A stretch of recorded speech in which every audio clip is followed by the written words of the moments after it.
राधे राधे मित्रों, स्वागत है आपका राधे कथा सागर में। आज हम सुनेंगे पाप मोचनी एकादशी व्रत की कथा एवं जानेंगे इसके महत्व के बारे में। आइए अब चलते हैं कथा की ओर। धर्मराज युधिष्ठिर बोले, हे भगवान, मैंने फागुन माह की कृष्ण पक्ष की एकादशी का महात्म्य सुना। अब आप मुझे चैत्र माह के कृष्ण पक्ष की एकादशी के बारे में बतलाइए। इस एकादशी का नाम, इसमें कौन से देवता की पूजा की जाती है तथा विधि क्या है, सो आप मुझे विस्तार पूर्वक बताइए। श्री कृष्ण भगवान बोले, हे राजन, एक समय मंधाता ने लोमश ऋषि से ऐसा ही प्रश्न पूछा था।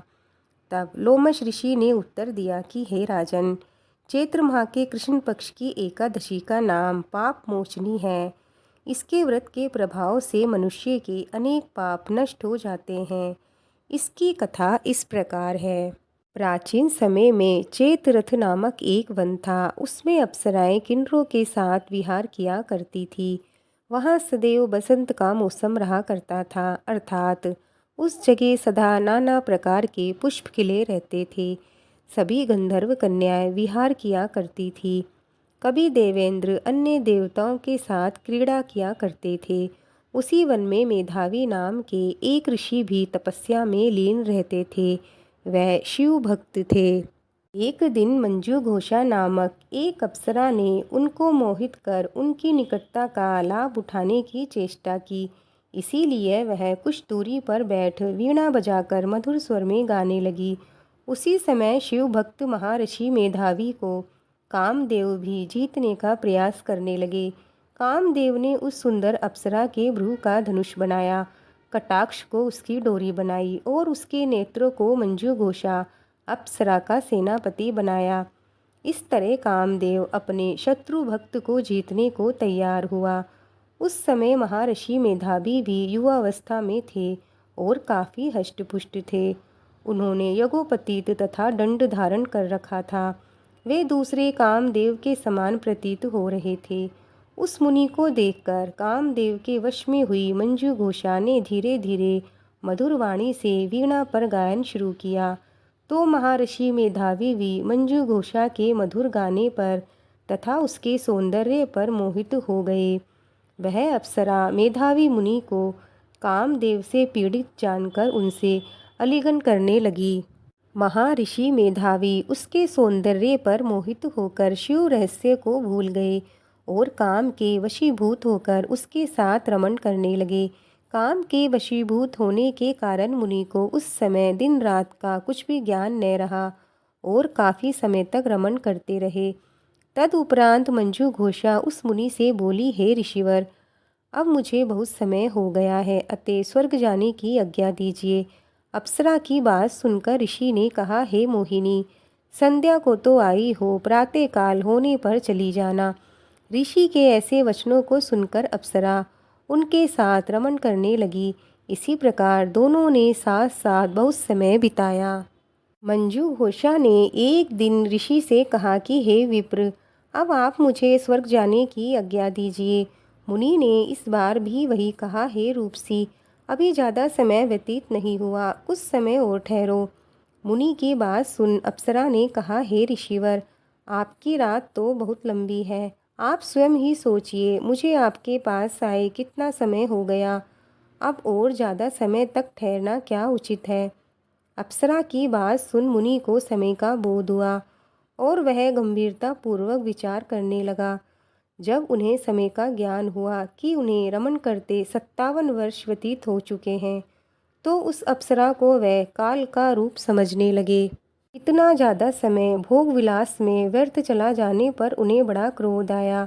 अब वह भयंकर क्रोध में जलते हुए उस तप नष्ट करने वाली अप्सरा की तरफ भुक्टी तान कर देखने लगे। क्रोध से उनके अधर कांपने लगे, इंद्रियां बेकाबू होने लगी। क्रोध से थरथराते स्वर में मुनि ने उस अप्सरा से कहा, मेरे तप को नष्ट करने वाली दुष्टा, तू महापापिन और बहुत ही दुराचारणी है। तुम पर धिक्कार है, अब तू मेरे श्राप से पिशाचनी बन जा। मुनि के क्रोध युक्त श्राप के कारण वह अप्सरा पिशाचनी बन गई। यह देख वह व्यथित होकर बोली, हे ऋषिवर, अब आप मुझ पर क्रोध त्याग कर प्रसन्न होइए और कृपा करके बताइए कि इस श्राप का निवारण किस प्रकार होगा।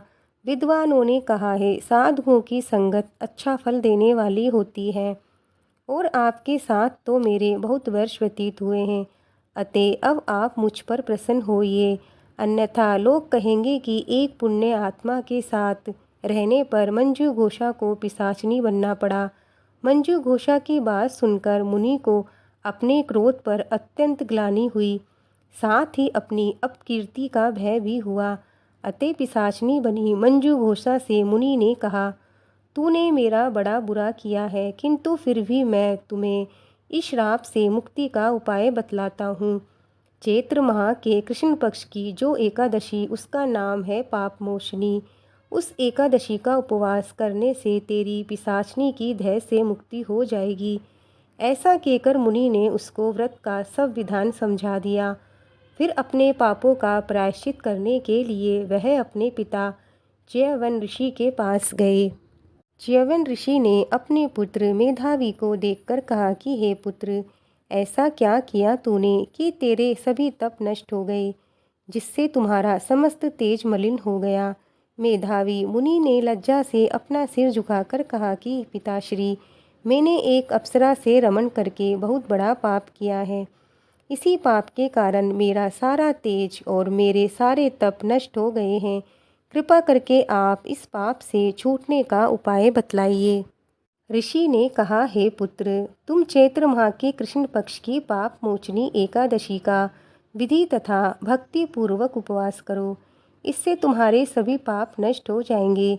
अपने पिता च्यवन ऋषि के वचनों को सुनकर मेधावी मुनि ने पाप मोचनी एकादशी का विधि पूर्वक व्रत किया।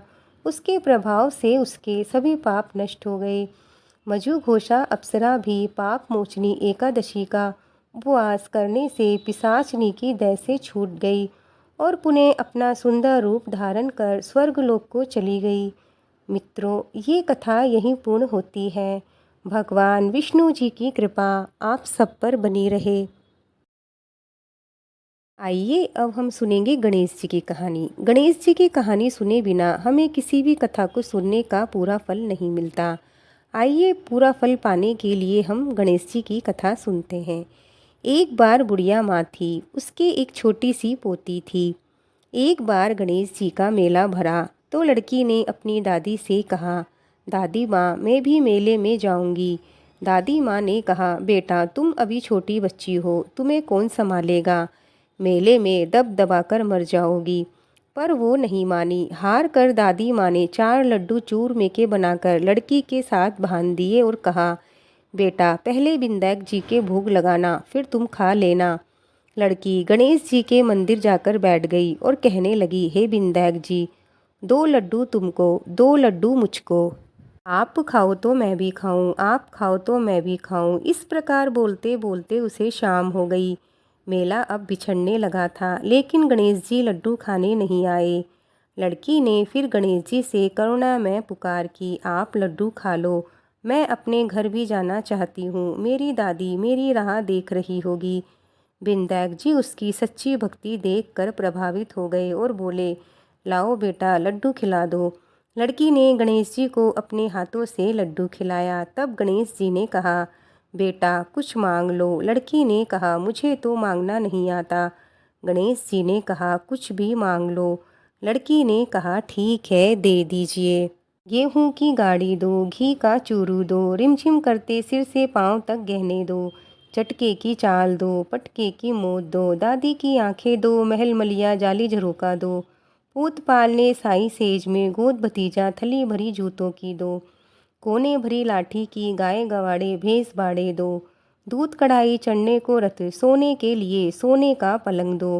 गणेश जी ने कहा, बाई, तू तो कह रही थी तुम्हें मांगना नहीं आता, दुनिया भर का सुख तुमने मांग लिया। लड़की ने कहा, देव तो इतना ही दो, नहीं तो मुझे कुछ मत दो। गणेश जी ने कहा, आंखें बंद करो। लड़की ने आंखें बंद की तो उसके वैसा ही हो गया।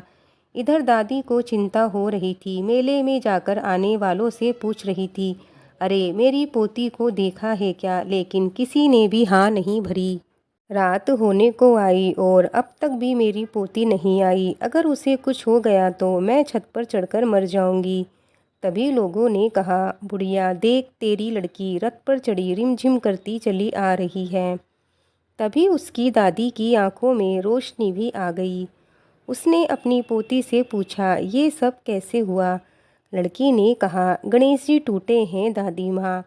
हे गणेश जी, उस लड़की को टूटे वैसे सब पर टूटना, सब पर अपनी कृपा बनाए रखना।